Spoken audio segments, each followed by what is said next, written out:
दोस्तों, आप सभी का मेरे YouTube channel engineering classes with Pawan में स्वागत है। आज हम क्वांटिटी एस्टिमेशन और कंस्ट्रक्शन मैनेजमेंट का पहला टॉपिक स्पेसिफिकेशन कवर करने वाले हैं।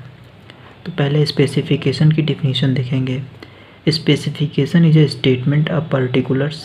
कंस्ट्रक्शन स्पेसिफिकेशन में be defined as written instruction distinguishing and describing in detail the construction to be undertaken. मतलब स्पेसिफिकेशन के डिफिनीशन में बेसिकली होता है कि specification is a statement of particulars. Specification particulars का एक स्टेटमेंट होता है।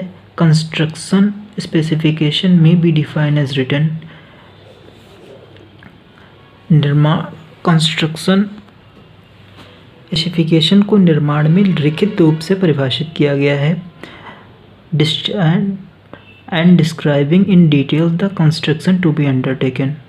और जो भी निर्माण कार्य जो चल रहा है उसके बारे में डिटेल डिस्क्रिप्शन दिया जाता है स्पेसिफिकेशन में। जैसे कोई भी प्रोजेक्ट स्टार्ट होता है तो उसका पहले पर स्पेसिफिकेशन का है। जैसे कोई बिल्डिंग बननी है तो उसकी स्पेसिफिकेशन चीज़ें होंगी कि कितने रूम्स होंगे, कितना एरिया होगा, कितने एरिया में हमको बनाना है, कितना टाइम लगना चाहिए, और भी बहुत सारी चीज़ें होती हैं जो स्पेसिफिकेशन के अंतर्गत आती हैं।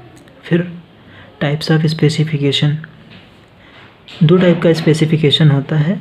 इसमें पहला जनरल स्पेसिफिकेशन होता है और दूसरा डिटेल्ड स्पेसिफिकेशन होता है। तो जनरल स्पेसिफिकेशन को देखेंगे। In construction the brief description of each and every item is known as general specification. Construction में ब्रीफ डिस्क्रिप्शन मतलब कम शब्दों में जो जिस चीज़ को कम शब्दों में डिस्क्राइब किया गया, मतलब brief description of each and every item. प्रत्येक और सभी आइटम्स का ब्रीफ डिस्क्रिप्शन बताता है। जनरल स्पेसिफिकेशन में बी यूज्ड किसी भी प्रोजेक्ट को एस्टिमेट करने के लिए यूज किया जाता है। सेकंड है detailed specification. In construction the detailed specification defines the quantities, qualities and proportion of material and the method of preparation and execution for a particular item of work is in project। मतलब detailed specification defines the qualities। detailed specification किसी भी material की quantity, quality को भी define करता है कि इसमें कितनी क्वालिटी होनी चाहिए, कितना मटेरियल क्वांटिटी में है, कितनी मात्रा में है। And the method of preparation and execution of a particular item. और किसी भी आइटम के लिए उसका प्रिपरेशन और उसको कैसे यूज किया जाएगा और उसको कैसे तैयार किया जाएगा, इसकी भी डिटेल्ड जानकारी डिटेल्ड स्पेसिफिकेशन में दी हुई होती है। फिर detailed specification is a part of contract document. Detailed specification contract document का भी ये पार्ट होता है।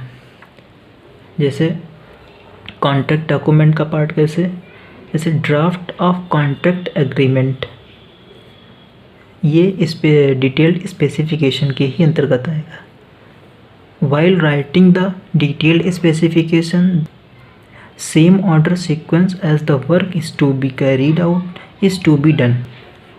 डिटेल्ड स्पेसिफिकेशन में जो वर्क होता है, जिस वे में वर्क जा रहा है उसी वे में हमको लिखना पड़ता है। जैसे एक दिन में मेरी स्लेब जो पड़ रही है वो आधी पड़ी है स्लेब, तो उसमें उतनी ही लिखी जाएगी जितनी पड़ी हुई है। ये नहीं कि उसमें आधा हुआ और उस पर पूरा चढ़ा दिया गया, तो ये डिटेल्ड स्पेसिफिकेशन में नहीं आता है। Thank you for watching the video.